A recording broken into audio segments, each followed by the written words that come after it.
مننه. وخت مو په خیر پام وکړئ د دې مهال تازه او مهمو پیښو ته. د UNHCR تازه راپور ورکړی دی چې په 13 اپریل میاشت کې ګڼې افغان نجونې او ښځې په بد وضعیت کې افغانستان ته راستانې شوي دي.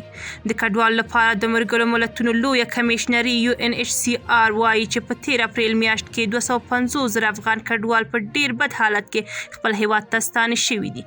د ملګرو ملتونو د اړوند ادارې پرون د غوي 14 پر خپل ایکس پاڼه کې په یو بیان کې وویل چې په راستانه شو افغانانو کې هغه ښځې او نجونې هم شاملې دي چې د نجونو او ښځو پر تعلیم، کار او د تګ راتګ په ازادیو د لګېدو محدودیتونو له کبله له ناڅرګندې راتلونکي سره مخامخ دي. د کډوالو لپاره د ملګرو ملتونو لویه کمیشنري غوښتنه کړې چې خپل هیواد ته د افغان کډوالو ستنېدل باید په خپله خوښه خوندي او باعزته وي.